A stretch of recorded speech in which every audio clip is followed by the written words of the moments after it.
I almost sent one message, and it would have destroyed my marriage.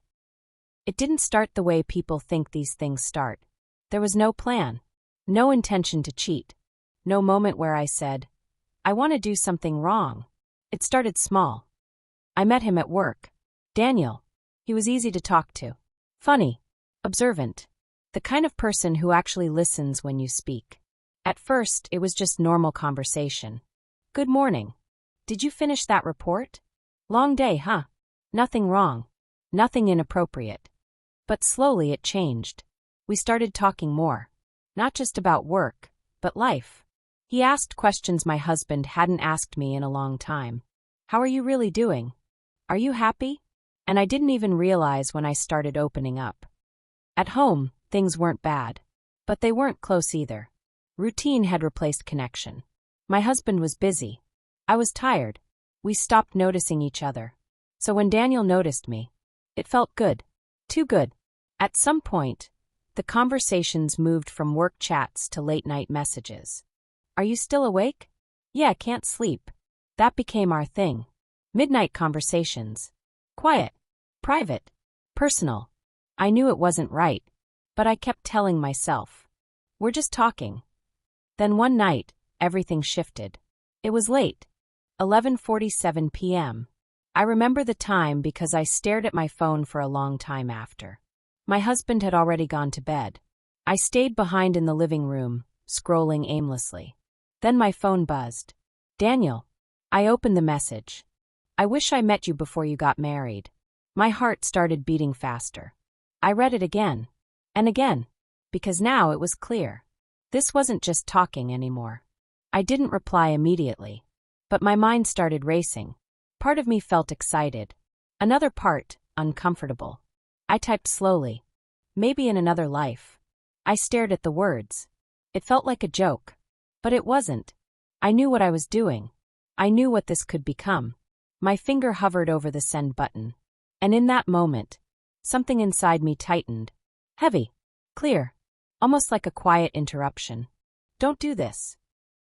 I froze. I looked around the room like someone had spoken out loud. But it was just me. And that feeling. I tried to brush it off. It's just a message, I whispered. No one will ever know. But the more I tried to ignore it, the stronger it became. Not loud. Not forceful. Just firm. Don't cross this line. I put my phone down. Picked it up again. Put it down. I was frustrated. Conflicted. Part of me wanted to send it. To see where it would go. To feel something different again. But another part of me knew exactly where it would lead. Not immediately. Not dramatically. But slowly. Dangerously. I thought about my husband. About our history. Our vows. Our life. And suddenly everything felt real. This wasn't harmless. This was the beginning of something that could destroy everything I had. My hands started shaking. Not because I was strong, but because I realized how close I was to doing something I couldn't undo. I picked up my phone one last time. Not to send the message, but to delete it. Then I opened the chat. And blocked him. Immediately. No explanation. No goodbye. Just ended. I sat there in silence. My heart still racing. I didn't feel proud. I didn't feel victorious. I felt shaken. Like I had just stepped back from the edge of something dangerous. The next morning, I couldn't keep it in. I told my husband everything. Not every detail. But enough. Enough to be honest. Enough to be accountable. I expected anger. Disappointment. Distance. But he just sat there quietly. Then he said, "Thank you for stopping before it went too far." That broke me. Because I realized. I didn't win because I was strong. I won because I listened, just in time. Moral of the story. Most people don't plan to destroy their lives. They just ignore small warnings. Until it's too late.